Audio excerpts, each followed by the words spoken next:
Então, nós estamos aí com o livro No Mundo Maior, do Chico Xavier, né? Que é um estudo maravilhoso do nosso André Luiz, estudando o capítulo 2, e começamos na semana passada um resumo que o Ascan achou por bem fazer, porque tinha algumas pessoas que estavam com dificuldade de entender alguns fatos históricos, porque pessoas que não se interessam por história, ou que não conhecem a história, ou que não têm assim, muita ligação, o que acontece? Quando a gente fala de templário, ou fala de cruzada, ou fala de Constantino, ou fala da Roma, ou fala de bispado, a pessoa fica perdida porque fala assim, o que isso quer dizer? Eu me lembro quando eu estava no ginásio, o professor foi ensinar equação de primeiro e segundo grau, eu falo assim, onde que eu vou usar isso na minha vida? E hoje eu sei que eu uso para tudo. A vida é uma equação, né? Para começar. A gente usa matemática para tudo. Então, a mesma coisa, né? Então, esses fatos históricos, a gente está aprendendo sobre eles, inclusive com algumas revelações, que não são revelações que estão nos livros, mas que são revelações de testemunhas oculares, no caso, os espíritos, né? Que ali viveram, participaram, e de nós mesmos, que fomos personagens dessas histórias. Não lembramos quem nós fomos, não lembramos quem nós fomos. Fomos vítimas, fomos carrasco, não importa, mas nós fomos personagens dessa história, começando pelo próprio momento crístico, pela própria passagem do Cristo. Nós estávamos lá em Roma, nós estávamos em Jerusalém, nós estávamos em Betânia, nós estávamos em Carfanaum, nós estávamos em Magdala, nós estávamos em Genezaré, no Monte das Oliveiras, no Monte do Talbor, no Gólgota. Nós fomos personagens dessa história. Muito, olha, a maioria de nós viveu os liames do autoritarismo imperial, vivemos todo aquele desmando do papismo, que era quando os imperadores é que mandavam na igreja. A figura do Papa era meramente ilustrativa. Então, nós estávamos ali, né? Hoje nós estamos, eu estou mulher, o outro está homem, o outro está mulher, o outro está... Não importa, naquela época nós estávamos o que precisávamos estar. E até por isso que é tão bom não ter essa coisa de machismo e nem de feminismo, porque nós não somos nem homens e nem mulheres. E o Ascan gosta muito de dizer isso, você está neste gênero por necessidade, somente isso. Você não é isso. Você não é homem. Então, pare de pensar como macho, né? Você não é só mulher, pare de pensamentos extremos. Por quê? Porque nós somos seres espirituais, seres cósmicos universais. E adotamos um gênero ou outro de acordo com a nossa necessidade, né? Então, esta obra nos faz reportar as enfermidades psíquicas, né? E nos aponta um caminho para a cura, e esse caminho a gente vai perceber logo que é exatamente a união da medicina normal, da medicina alopática, aos tratamentos espirituais. E quando a gente fala tratamentos espirituais, ele engloba um leque de possibilidades infinito.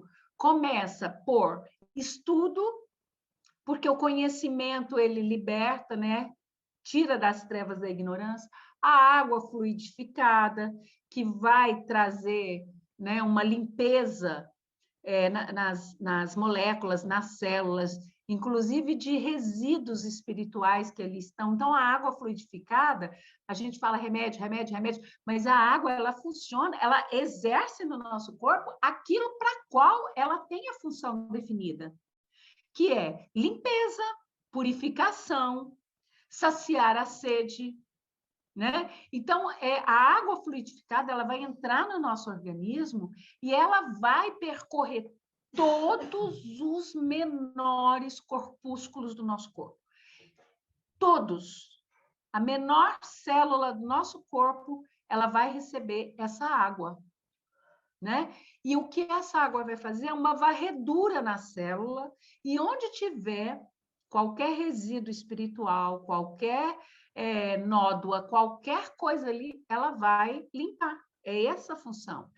Vai receber o passe, né? E aí também tem várias outras coisas, outros caminhos que poderão ajudar nesse tratamento.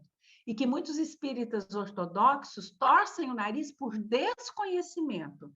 E acaba que é assim, os terapeutas holísticos criaram uma ala extrema em que eles são espiritualistas, mas não se adaptam ao espiritismo. E os espiritistas ortodoxos criam uma outra linha em que rechaça estas outras atividades terapêuticas, né, à custa de ser modismo. E isso se chama ignorância, né?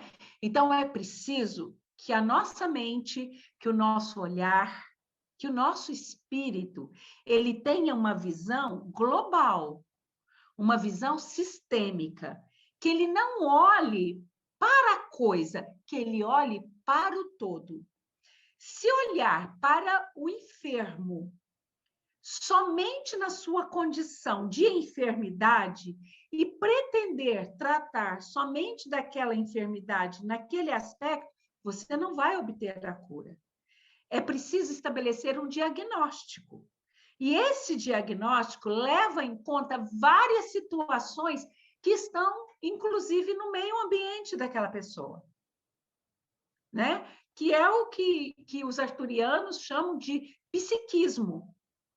Joana de Ângeli também usa muito essa expressão, o psiquismo, né? Que é esse ambiente psíquico que está à sua volta e que é povoado por uma multidão de pensamentos antigos, atuais e futuros, porque você é uma consciência multifacetada em diversos corpos, em várias vidas simultâneas. É natural que o homem da Terra adoeça. Faz parte desse estágio evolutivo do homem. E não devia ser natural as enfermidades psíquicas, porque as enfermidades psíquicas, elas são oriundas, geralmente, do inconformismo diante de qualquer situação, da negação diante de qualquer situação. A pessoa, ela nega, ela não aceita os fatos. É um espírita, é um estudioso da doutrina, é um autoconhecedor da doutrina. Advém um Covid na sua família basal, na sua primeira família. Advém um enfermo com Covid. Ele nega, ele não aceita, ele não entende, ele rechaça, ele briga com o governo, ele briga com o sistema sanitário, ele briga com o sistema hospitalar. Por quê? Porque isso é uma negação. Não é que você vai falar assim, ah, que bom, então você está com Covid, olha, é assim mesmo, você tem que passar. Não é isso. Mas é o entendimento. Entendimento, muitas vezes, não significa aceitação dos fatos, mas significa compreensão dos motivos que nos levaram a passar por aquela situação. É diferente da negação. A negação é você se recusar a aceitar aquilo como sendo uma realidade, né? Então, nesse estudo que nós estamos fazendo, dessa obra maravilhosa, o intuito é de precaver a loucura, né? Vacinar o homem contra a loucura. E de que forma nós podemos vacinar o homem contra a loucura? Através da evangelização. Entenda por evangelização não o fato de você abrir o evangelho, ler o evangelho, estudar aquele trecho do evangelho. Entenda por evangelização o conhecimento. O conhecimento. Emmanuel, brilhantemente, na sua obra intitulada Pensamento de Emmanuel, abre a sua obra exatamente falando das duas condições que libertam o ser humano, seja ele ser humano terráqueo, seja ele ser humano marciano, seja ele ser humano de qualquer mundo. Entenda por ser humano o ser inteligente, né? Que já está consciente de si. E Emmanuel fala que a única coisa que pode libertar esse ser são as duas asas que o tornam anjo. Uma é a sabedoria, o conhecimento, o entendimento. A outra é o amor. Sem essas duas asas, o homem continuará se arrastando, né, indelevelmente pela crosta de qualquer planeta, sob o jugo, sob o peso de uma matéria densa, porque ele está mais próximo dessa densidade do que pronto para ascender. Então, assim, quando os arturianos fazem um comando para vocês, você agora pode soltar os seus pés. Solte os seus pés. E você vai sentir que os seus pés vão levitar, vão sair do chão. Eles estão dando um comando, porque eles sabem que se você estiver seguindo o comando dele, naquele momento você está afastado da densidade e está o quê? Mais próximo do mundo sutil, do mundo etéreo, né? Então, na semana passada, a gente começou essa revisão, né? A fim de que aqueles que estão um pouco assim perdidos nesse contexto familiar, de estabelecer uma ordem. E na semana passada, nós começamos essa revisão a partir da crucificação de Jesus, né? Daquele momento de crucificação, da aparição dele, né? Da materialização dele, porque ele tinha a condição de desagregar moléculas e de reagregar moléculas, porque ele manipula o fluido cósmico universal. Ele tem essa condição, ele é o Cristo. O Cristo tem dos seus atributos, um dos atributos crísticos é a manipulação do fluido cósmico universal.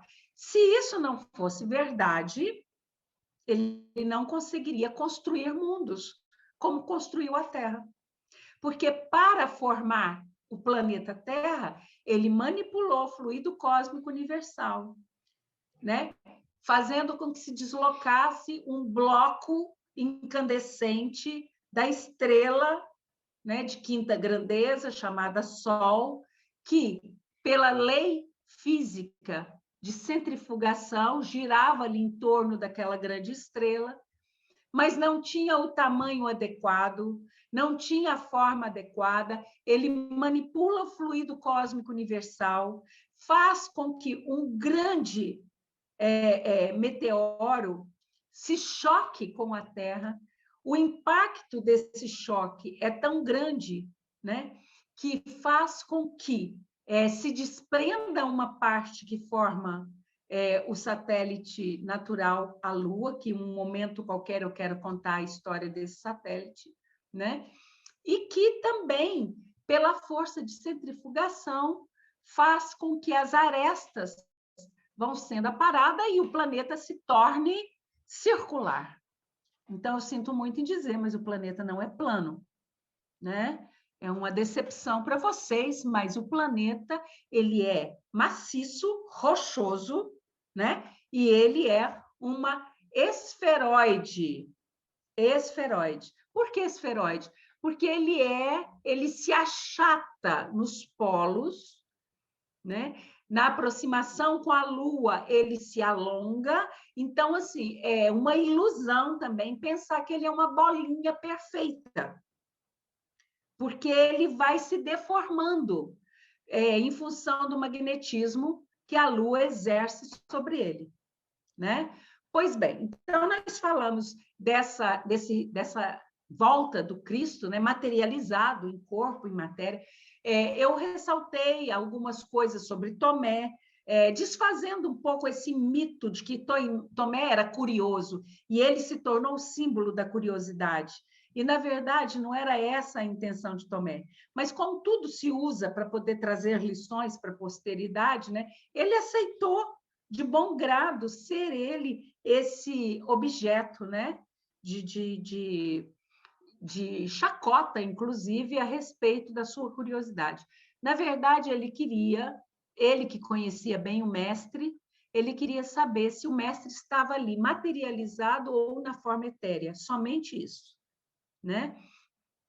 E aí, falamos um pouco também sobre a igreja querer justificar um crime tão bárbaro, tão violento, um martírio de proporções inenarráveis, né?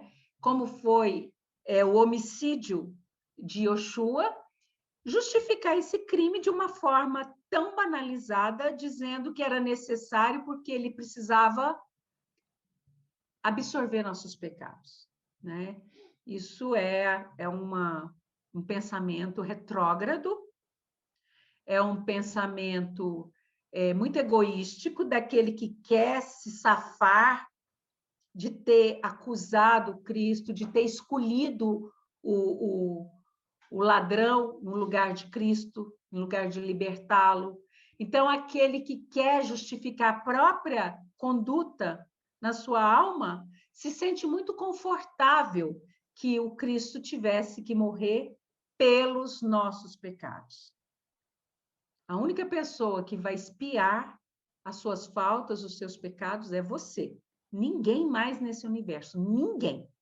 Ninguém paga ou sofre pelos pecados de ninguém. Você pode sofrer junto por expiação sua, por afinidade espiritual, por N coisas, mas não porque você está pagando. Antigamente tinha um ditado muito comum que falava assim: ele morreu para pagar os pecados dos pais. Não tinha esse tipo de pensamento, né? Os inocentes pagam pelos pecadores. Não era esse o adágio? Isso não existe. Se o inocente passou por qualquer tipo de sofrimento, privação ou martírio, se olharmos a sua ficha kármica, certamente ele tinha algo ali a expiar, né? E o interessante desse exemplo dessa revisão que nós começamos, foi Jesus, porque Batista dizia que o reino de Deus estava próximo. Ele anunciava somente dessa maneira. E quando Jesus chega até ele, né, e está ali diante dele para passar por aquele rito, era um portal, era um rito, onde o espírito de Yoshua se afastava e a essência crística ancorava. Então, naquele momento, João Batista muda o seu discurso e passa a ser um discurso do próprio Yoshua. O reino dos céus está ao vosso alcance. Não é mais se aproxima. O reino dos céus está ao seu alcance. Por quê? Porque Jesus representava tudo que era de mais sagrado, de mais divino, de mais perfeito.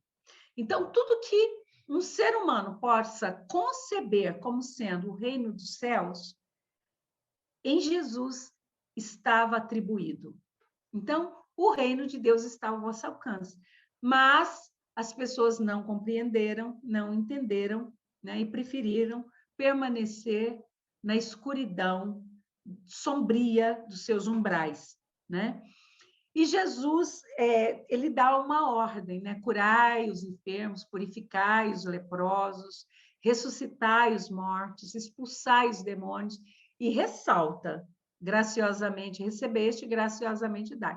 Para quem que ele está dando esta orientação? Para os seus discípulos. Será que é somente para os seus discípulos? O que o Cristo falava jamais, jamais foi para um único grupo de pessoas. Quando ele levanta a cabeça do chão onde estava agachado, olha para a mulher adúltera e pergunte a ela: onde estão os teus acusadores? E ela diz: todos se foram. E ele diz: por minha vez, vás também, e não tornes a pecar. Ele não está falando isso para a mulher adúltera.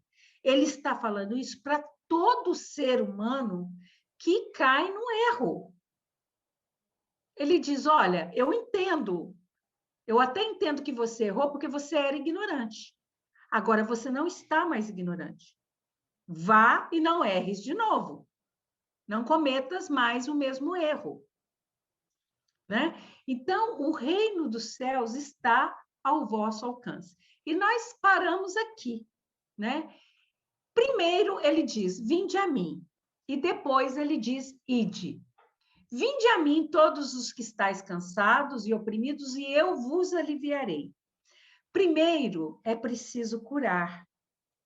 Primeiro é preciso ensinar, mostrar o caminho. E foi o que o Cristo fez. Ele disse: eu sou o caminho, a verdade e a vida. Ninguém irá ao Pai senão por mim. Isso está no Evangelho de João. Então, o que ele está dizendo? Ele está dizendo: venham comigo, me sigam que eu levo vocês até o Supremo Criador, eu levo vocês até o Pai. Mas isso não era simples, porque esse vinde a mim implica em quê? Implica em você abrir mão, principalmente do seu ego. Porque o vinde a mim, ele implica em renúncia.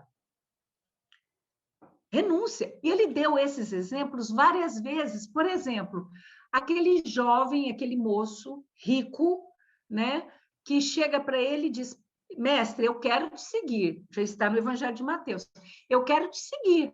Eu quero ir com o Senhor. Eu quero aprender com o Senhor. Mas antes, deixa eu ir vender os meus bens, desfazer das minhas coisas, né? Distribuir administração desses bens, para que eu possa te seguir. E o que Jesus fala para ele? Aquele que tem um olho na salvação e uma mão na charrua, esse não vai longe.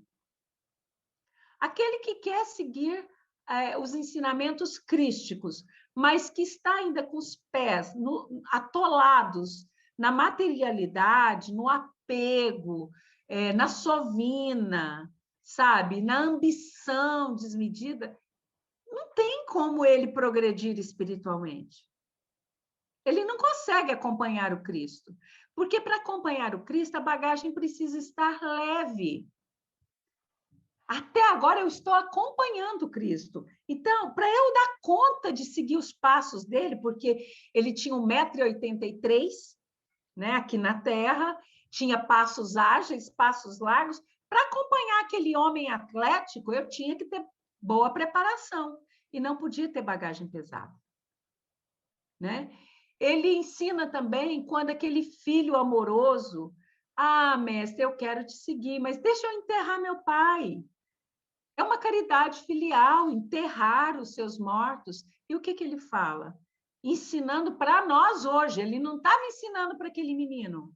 Ele diz o seguinte: olha, deixa aos mortos o cuidado de enterrar seus mortos. Por sua vez, siga-me. Vinde a mim. parecia muito cruel essas palavras vindo do Cristo, mas o que ele estava dizendo é o seguinte: deixa essa matéria aí, deixa ela aí voltar de onde ela veio, que ela pertence à terra. O Espírito já está me seguindo, sabe? Não se prenda a isso, não. Mas ele não estava em nenhum momento ali faltando com aquele respeito filial. Ele queria, como ele sabia que ele estava falando para vidas simultâneas, ele queria dizer para essa sua existência atual. Era para esse momento do agora que essa palavra tem que chegar inteligível aos seus ouvidos, né? Então, para eu ir ao Pai, o que significa ir ao Pai? Ir ao reino dos céus. O que significa isso? Para eu poder passar de nível, de faixa, de etapa, eu preciso seguir Jesus. Senão eu vou continuar preso aos mundos densos, aos mundos rochosos, né? Porque a característica dos mundos rochosos é a densidade, né? Então, vou continuar preso a esse tipo de densidade. E vai ser difícil seguir o Cristo, porque eu estou pesada. É muito difícil. Olha o cansaço que vocês sentem. Agora vocês estão melhores. De umas semanas para cá, não adianta me falar, não, que vocês melhoraram. Porque os arturianos fizeram uma repescagem aí boa para tirar um pouco desse miasma denso que estava em vocês. Mas olha como vocês se sentem cansados, com os corpos pesados, né? É efeito desse mundo denso. Mas olha só, quando Jesus te convida a vir a mim, ele está te ensinando. Então, ele te ensina sobre o perdão, ele te fala o porquê da necessidade de perdoar. Porque o perdão, ele não é útil para o beneficiário dele, aquele a quem você está perdoando. Para ele, não quer dizer nada. O perdão é a chave da sua cela. É a chave da sua cela. E você não notou isso, mas você está preso numa cela, encarcerado numa cela muito apertada, muito úmida, muito fria, e está com a chave na sua mão. Depende de você abrir essa porta, ir para fora e se libertar. De que forma? Seguindo coisas muito simples. A pessoa te falou alguma coisa, te aborreceu, te chateou, trabalha isso dentro de você. Por que eu estou me chateando diante deste fato? O que me levou a ficar magoado? Por que eu melindrei diante do que a pessoa me falou? O que realmente está me incomodando? É o que ela falou ou é o meu ego que não quer ficar por baixo? Que não quer levar desaforo? Né? A gente começar a entender isso, aí o perdão se torna natural. Porque você fala assim, não vou perder meu tempo ficando magoado com esse, com aquele, com o outro. Não vou, o cliente me deixou, um abraço, outros nem. O patrão me mandou embora, um abraço, outro emprego vai chegar. Agora, eu preciso entender que todos esses caminhos que eu passo, que são montanhas íngremes para subir, são abismos infindáveis que eu tenho que escalar, são estradas, mas essas estradas que eu tenho que seguir o Cristo são estradas muito difíceis, muito cheias de obstáculos. Eu tenho que passar por sarças, por espinheiros, eu me firo. Por quê? Porque este foi o caminho que eu tracei para mim para seguir o Cristo. Todas as vezes que eu sou negação, todas as vezes que eu me afasto do natural, das coisas naturais, porque as coisas naturais são as leis divinas. Então, não é vantagem nenhuma a pessoa não perdoar. Faz um um retrospecto, vai lá na sua mocidade, vai lá na sua infância. Aquele que te feriu na infância, fez com que você carregasse uma criança machucada para o resto da vida. Você está aí numa idade avançada e está com uma criança ferida lá quando tinha 7 anos. Sabe? Então, busque essas coisas e trabalhe isso. Se você não consegue trabalhar sozinho, peça ajuda. Comece pedindo ajuda a Jesus. Por entendimento, por que você traz isso? Né? E perdoe o outro, perdoe você e siga perdoando. 70 vezes, 7 vezes ao dia. É um exercício contínuo. Perdão não é uma coisa, sabe, escalonada. Perdão é contínuo. Vocês que são casados, estão casados aí há tanto tempo, dão bem com seus companheiros. Quantas vezes ao dia, não fale que é para não criar atrito. Pense, quantas vezes ao dia o seu companheiro ou companheira faz alguma coisa ou fala alguma coisa que te aborrece, ainda que você não fale. Não fala, mas precisa ser trabalhado, perdoado. Sabe por quê? Isso que a gente não fala vai criando um abismo, vai criando um abismo, vai criando um abismo. E aí, às vezes, esse abismo fica tão fundo que a gente não consegue sair de lá. Por outro lado, se você fala, joga bravatas, xingamentos, isso também não é bom. Por quê? Porque quando você fala, você plasma situações. E o ato de falar reclamando significa que você está clamando mais de uma vez. O universo entende isso como uma maneira de que você está pedindo que aquela situação se repita. Então, o que precisa? Equilíbrio, sensatez. Sensatez, é isso. Se você tiver sensatez, está tudo certo. E aí, depois que você aprende tudo isso, a perdoar, a não julgar a adúltera, a não julgar o governante, a não julgar o juiz, a não julgar o técnico do futebol, a não julgar o locutor de televisão, a não julgar o motorista do ônibus, a não julgar ninguém. Quando você aprende a compartilhar, ter compaixão, colocar-se no lugar do outro, experimentar nos seus pés os sapatos que o outro está calçando, ver onde que aperta, ver as dificuldades que o outro tem.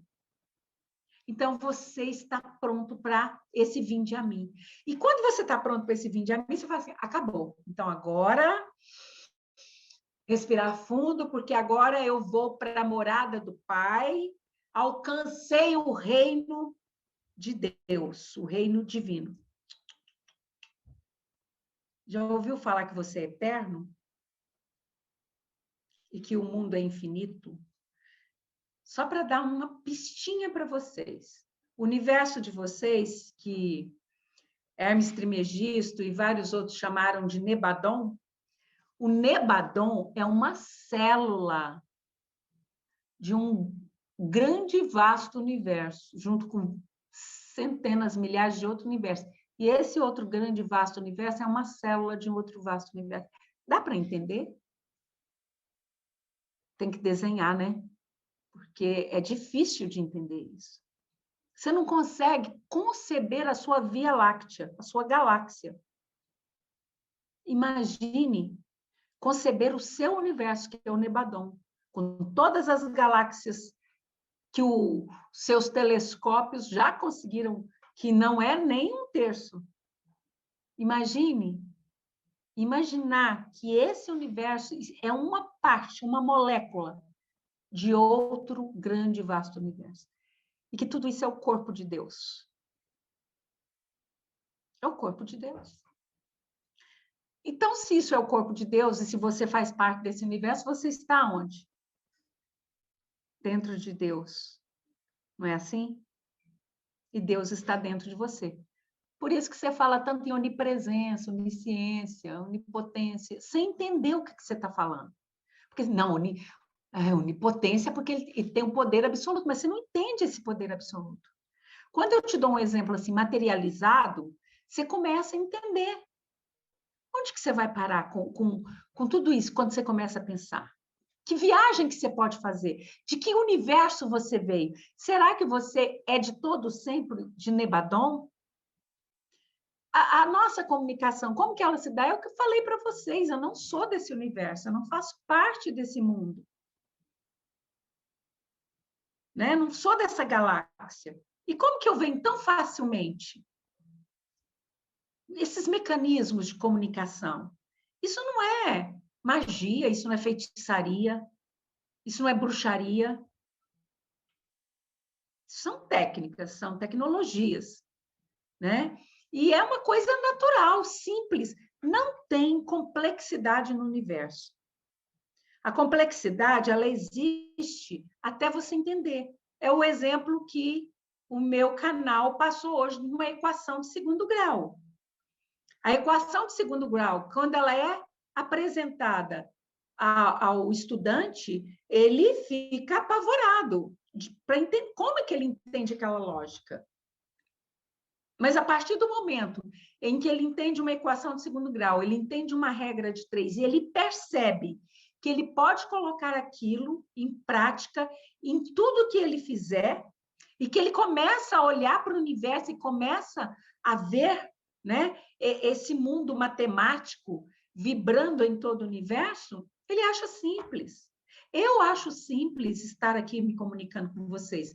Vocês acham complexo eu estar aqui me comunicando com vocês.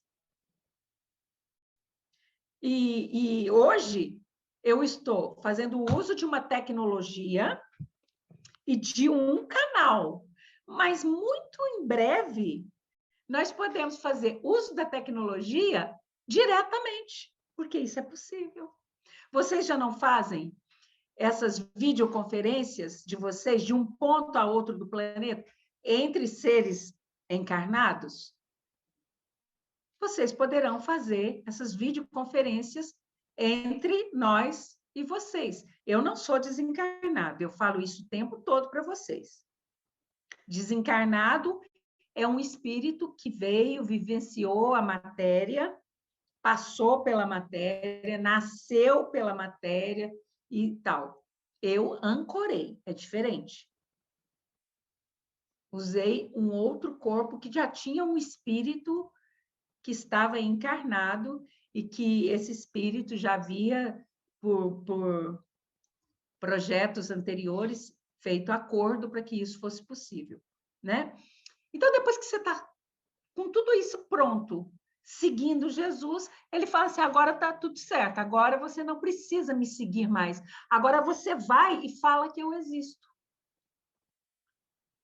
E fala que eu estou ensinando.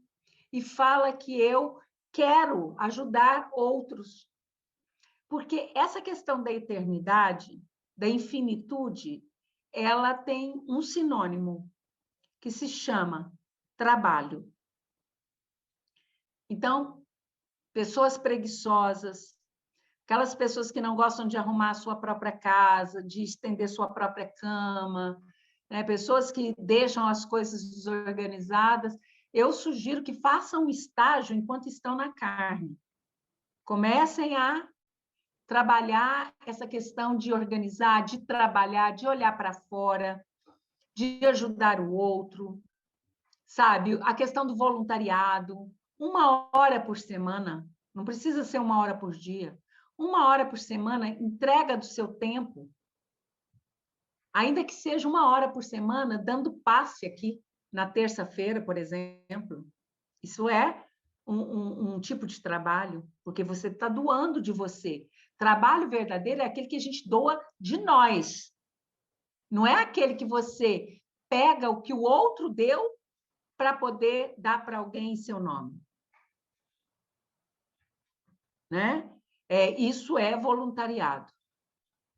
Mas dê de você, do seu trabalho, da sua boa vontade. Se você recolhe com amor, isso é trabalho. Se você recolhe para ostentar que você está fazendo alguma coisa, não tem valor, né? Então, aí, agora a ordem é o seguinte, ele está falando para vocês, ide por todo mundo, pregai o evangelho. O que ele está falando? Ensinai, acordem as pessoas, mostrem a elas que existe uma vida que continua além do túmulo. Desperta essas pessoas, ajude, da mesma maneira como um dia você foi ajudado, ajude as pessoas agora a encontrarem o seu próprio caminho. Então, naquela época, ele estava falando a Simão Pedro, né? A Simão por codinome Pedro, ele estava falando a André, que era seu irmão, ele estava falando ao Tiago, que é filho de Zebedeu, e a João, que é o que vocês conhecem como João Evangelista, que era irmão de Tiago. Ele estava falando a Filipe e a Bartolomeu, que também eram irmãos. Ele estava falando ao Tiago, filho de Alfeu. Ele estava falando a Tadeu. Ele estava falando com Simão, que era o zelote, que era o guerrilheiro. Ele estava falando com Judas Iscariotes, né? Depois, ele falou a Paulo, em Damasco, mas ele também falou a muitos outros.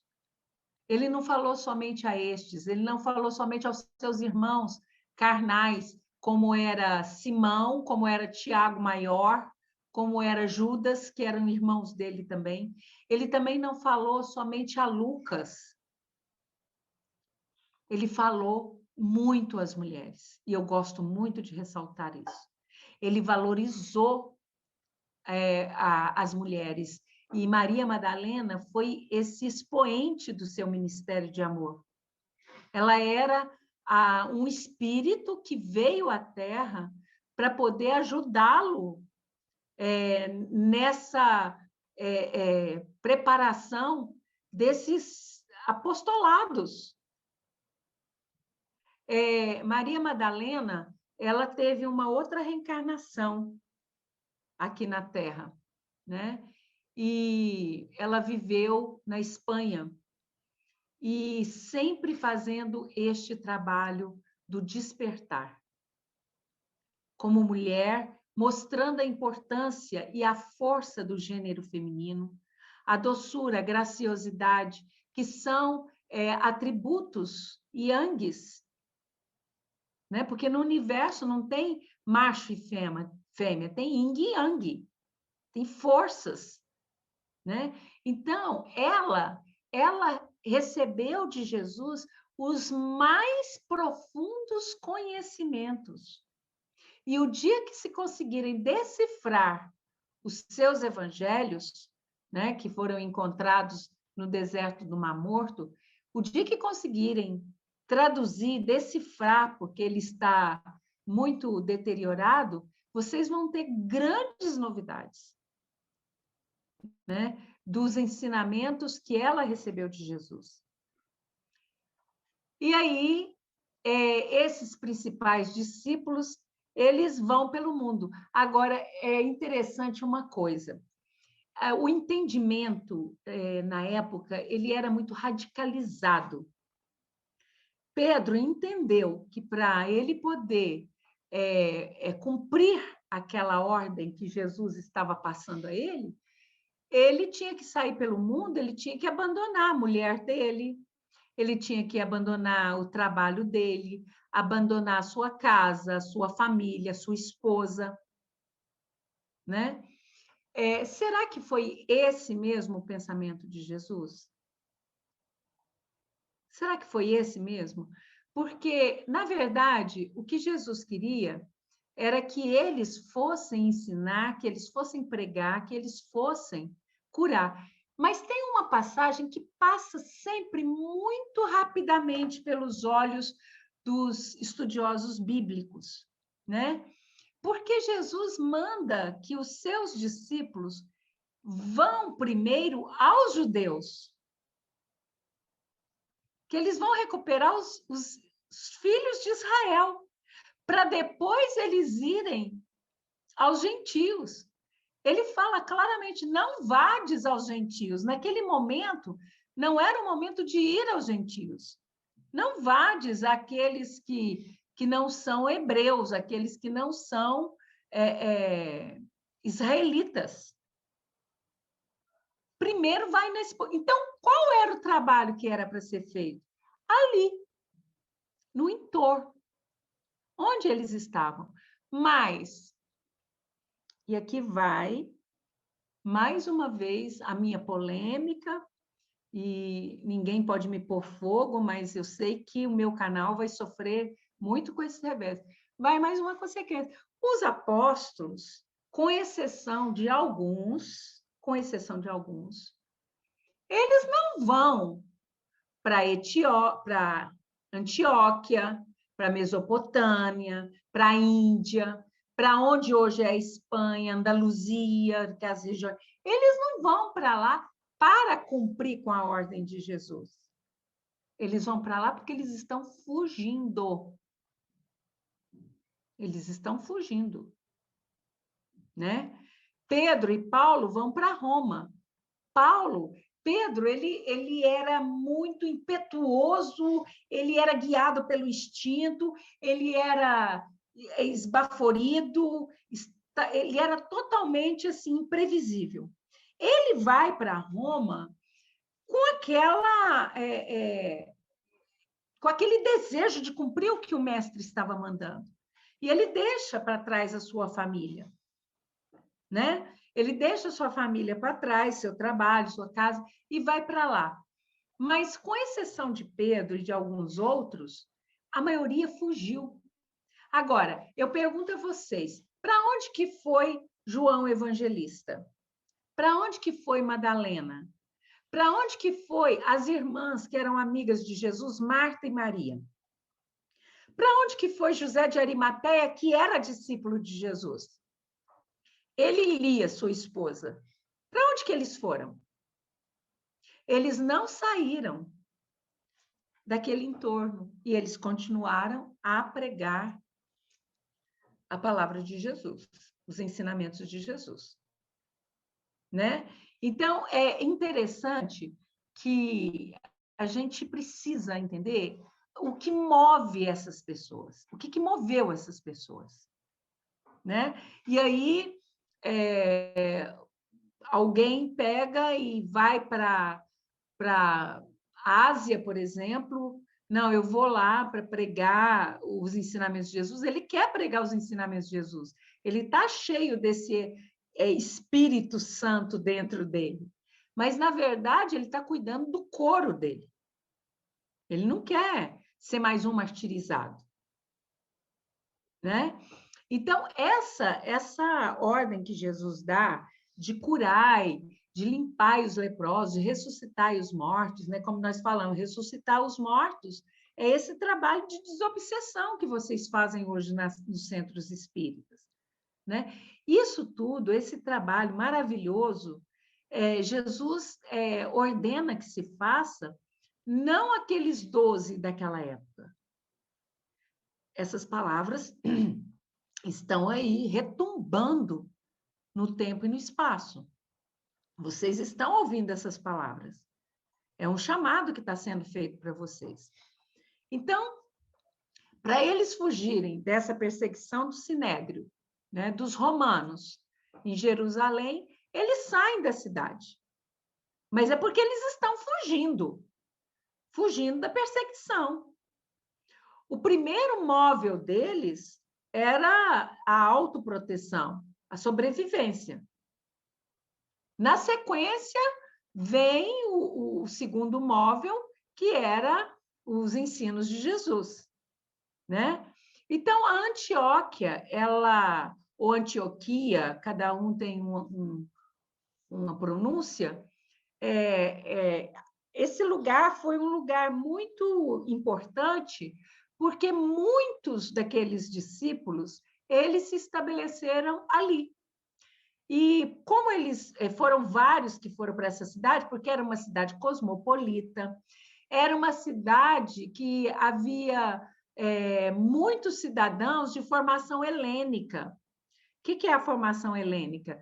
Aquela formação grega, com base nos filósofos que vocês já estudaram, Sócrates, Platão, Aristóteles. Então, eram pessoas com a mente mais aberta, pessoas que aceitavam mais facilmente essas novidades de dizer que existe disco voador e existe ET e que eles se comunicam com vocês, né? Então, era mais fácil deles irem para essa cidade, como nós viemos para o Brasil, né? Para poder trabalhar aquilo ali. E aí a gente sabe que foi neste lugar onde surgiu a primeira palavra cristão, a primeira vez que foi usada a palavra cristão, para designar aquele conjunto de pessoas, aquelas pessoas que ali se agrupavam para ensinar os ensinamentos de Cristo nas praças públicas. Então, como eles não tinham lugar fixo, tinham os templos pagãos, né? Vamos falar assim, porque também essa coisa de templo pagão fica uma coisa um pouco como assim pejorativa, né? Mas tinham aqueles deuses que eram aqueles espíritos que se manifestavam com aqueles nomes e tinham seus templos. E os cristãos não tinham templos. Então eles se reuniam nas praças públicas, né? E ali eles faziam as suas pregações, os seus discursos, né? E aí eles começaram, os antioquianos começaram a chamá-los o grupo de cristãos. E onde que eles estão reunidos? Eles estão naquela igreja, naquela praça, naquele grupo, naquele que significaria um templo aberto, né? Então, Antioquia também formou o primeiro bispo, né? Ela teve o primeiro bispo. Então, tem esse início do cristianismo. O cristianismo, após a morte de Jesus, começa com a dispersão dos seus discípulos, dos seus apóstolos, e é o que eu falei para vocês, eles não eram somente 12, esses foram escolhidos pelos teólogos de Constantino para fazerem parte do cânone, tá? Não eram somente esses. Agora que estão se descobrindo cada vez mais documentos no deserto, né? Parece que de uma hora para outra o deserto está vomitando, né? Esses papiros, esses documentos. Então, agora começam a vir à tona, inclusive, o evangelho de Judas Iscariotes. E aí você começa a entender o caráter daquele espírito, né? E aí para de jogar ele na fogueira da Inquisição o tempo todo, né? Então, depois vem o imperador, Constantino. Ele não era o imperador absoluto. Naquela época, Roma estava dividida em 4 reinados, né? 2 no Oriente e 2 no Ocidente. E ele imperava junto com Licínio, né? Depois ele transforma Licínio em seu cunhado, né? Para o poder ficar dentro da mesma família, mais fortalecido, e isso dá certo, porque ele começa a impor guerras contra os outros 2 imperadores para tomar o outro império e unificar novamente o Império Romano, né? E aí depois ele passa a perna em Licínio e se torna o imperador único, né? Do Oriente, onde a capital era Constantinopla, que hoje está ali na Turquia, Istambul, né? Então, Constantino, ele foi criado por uma mãe muito cristã, extremamente cristã, né? E um pai militar e pagão. Então, ele tinha ali essas 2 balanças, né? Bem equilibradas.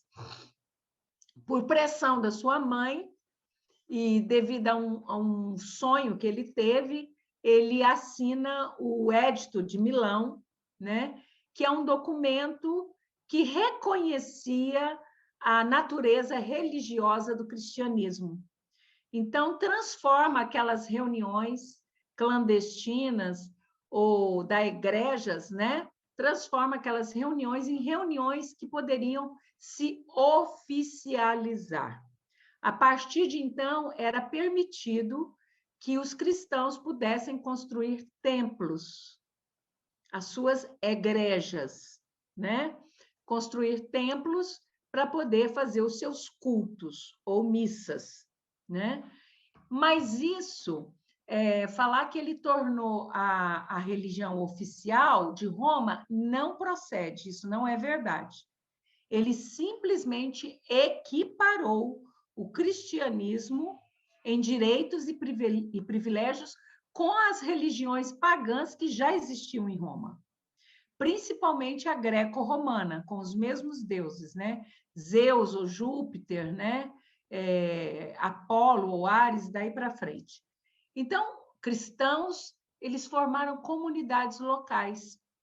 E aí eles precisavam de uma liderança pastoral. Essa liderança, no início, era exercida por Pedro. Pedro passou pela Antioquia antes de ir para Roma, né? Então, eles precisavam de uma liderança. Essa liderança, inicialmente, era exercida por Pedro. Depois do martírio de Pedro, foi necessário que se escolhessem entre os cristãos aqueles que tinham mais conhecimentos. Pensem que nós estamos lá no ano 313, mais ou menos, né?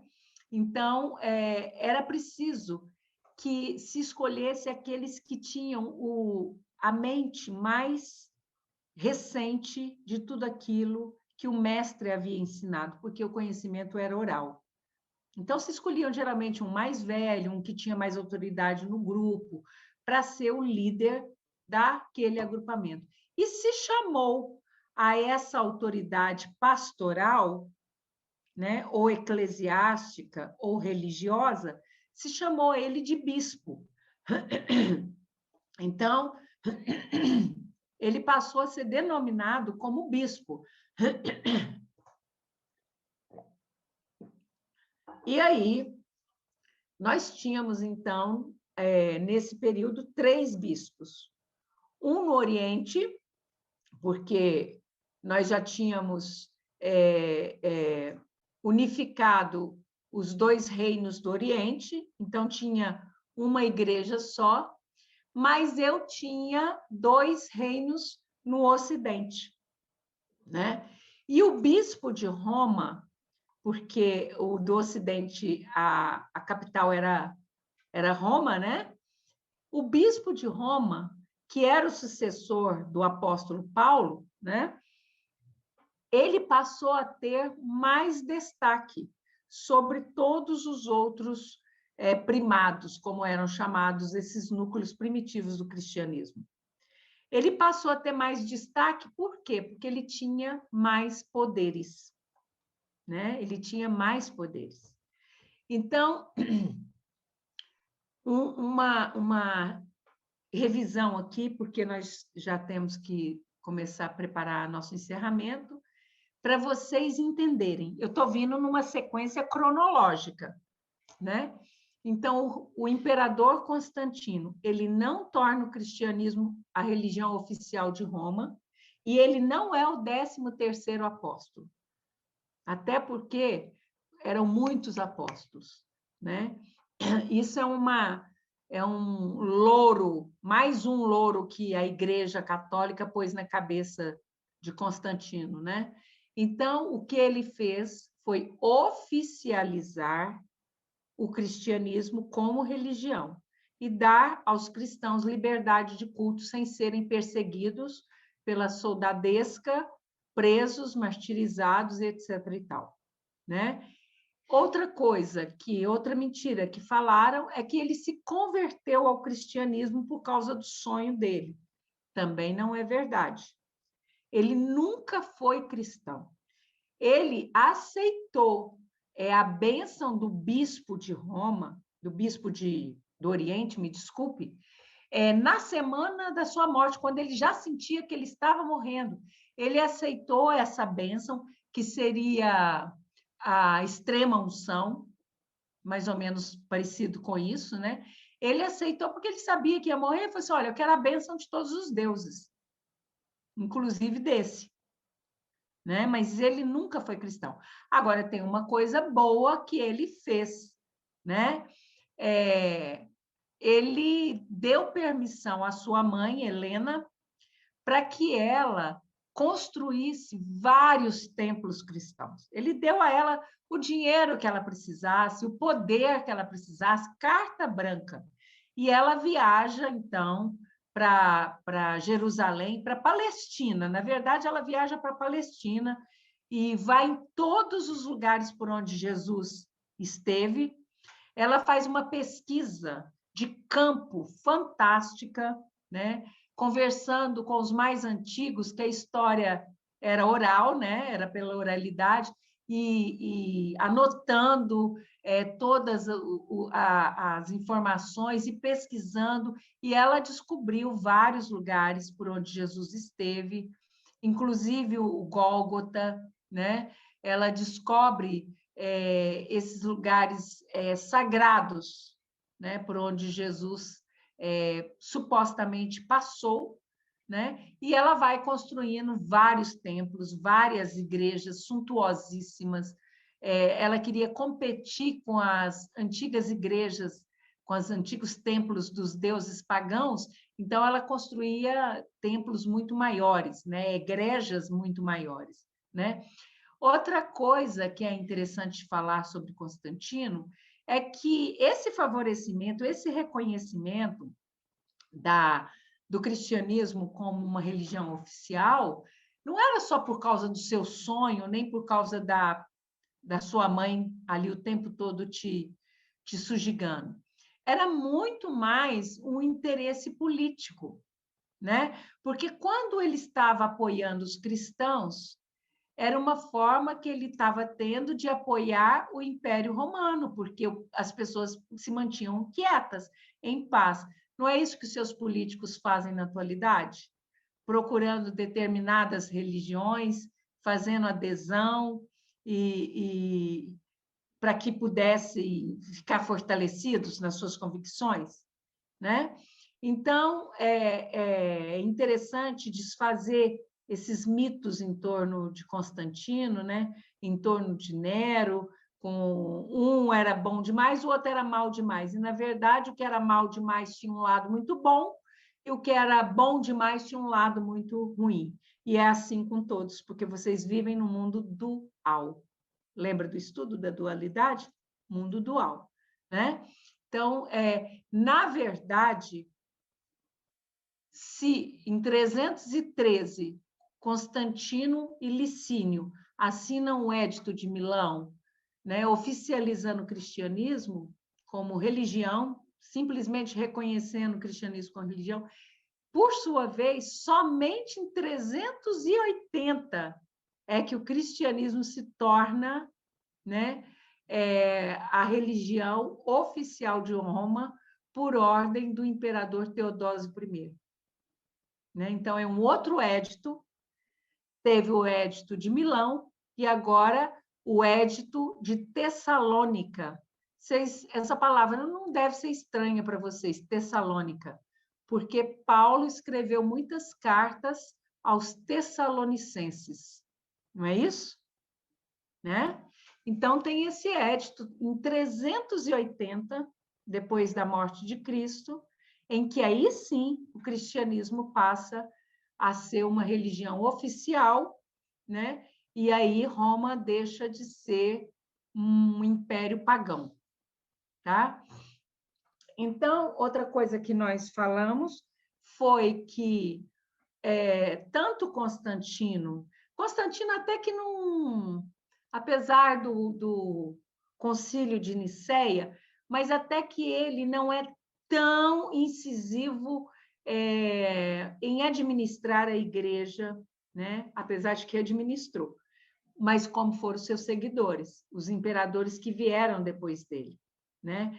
Porque esses outros imperadores, na verdade, existia o bispo ou o papa, só para vocês, para facilitar para vocês, mas quem exercia a função era o César, o imperador, né? E nós estudamos isso, que vários papas foram sequestrados, por ordem, foram convocados, né, por ordem dos imperadores para assinarem documentos que eles queriam que assinassem, né? Então, se o imperador achasse, olha, de hoje em diante, a religião oficial do Brasil passa a ser a Umbanda. Pronto. E aí o Papa, que é católico, fala assim, não, eu não vou assinar esse documento. Ele fala, vai sim. Vai porque o meu eleitorado entre os umbandistas é muito maior do que o meu eleitorado entre os católicos. Você vai assinar sim. Era mais ou menos isso. E aí o Papa era obrigado a assinar qualquer documento, porque se ele não assinasse, teve a história de um Papa, né, que passou, né, em 547, e ele passou sequestrado por 7 anos, passando por todo tipo de pressão, de violência, de privação, simplesmente porque ele não queria assinar alguns documentos, né? Então, é importante a gente conhecer esses trechos da história. Acho que eu vou falar mais um para a gente encerrar essa parte de hoje, já que eu me propus fazer essa revisão, né? Então, o Ocidente ele ficou fora dessa atuação do césaropapismo. Por quê? Porque o imperador estava lá no Oriente, ele estava lá em Constantinopla. Então, ele estava mandando ali naqueles 2 reinos que foram unificados. E aí o Papa lá de Roma, o bispo de Roma, que administrava os outros 2 impérios, né? Depois Constantino consegue derrubar. Aliás, quando ele vê a cruz, é exatamente porque ele está indo ser vitorioso sobre mais uma parte do reino, né? Então, ele assume 3 partes do reino. Mas lá, o bispo de Roma, ele estava abandonado, a sede de Roma estava literalmente abandonada por Constantinopla. Então, ele foi adquirindo o quê? Aquele poder espiritual. Ele foi se enchendo, enquanto o bispo do Oriente ele estava totalmente focado nas questões políticas e de ordem administrativa, até porque era o Papa que era o imperador que administrava, o de Roma não, ele foi crescendo em poder espiritual e se tornando um tutor dos cristãos, né, por causa da sua autoridade espiritual. Cada vez ele foi se fortalecendo mais, cada vez ele foi se tornando mais reconhecido, né? E foi adquirindo mais poderes. Aí chega um momento que, de tanto poder, ele passa para quê? Para a política. Aí perde tudo, né? Entra nas questões políticas, aí entra os Aragãos da vida, né? Família Aragão e os Borgia e tudo mais, e aí se perde tudo, né? Aí o bispado ou papado se imiscui na política. E aí é engraçado, porque enquanto no Oriente essa questão política foi uma imposição, que depois a gente se acostuma e gosta, e em Roma foi uma adesão natural. Ele já era muito poderoso, foi se tornando cada vez mais poderoso, cada vez mais tendo ascensão sobre as pessoas, né? Então, acaba fazendo alianças, parcerias com a política, com o império. Tanto é verdade que um rei como Filipe da França não tem poder para formar um exército na proporção que ele queria, porque ninguém obedecia ele, ninguém ouvia ele, e um papa tem o poder de formar um exército gigantesco, como foi o exército solicitado para ele, para poder formar a expedição das primeiras cruzadas, tá? Então, nós encerramos aqui, neste momento, com o Concílio de Nicéia. ainda pelo imperador Constantino. Então, lembrem que em 313 ele regulariza a situação dos cristãos, mas ele assume o poder da igreja. Ele era o poder dentro da igreja. Em 325, ele faz o primeiro grande concílio. O que é concílio? A própria palavra de origem latina, né? Conselho, agrupamento, né? Convenção. Então, ele faz o primeiro grande concílio, o Concílio de Nicéia, né? Que é um local que se chama Nicéia. E aí, entre várias coisas, né?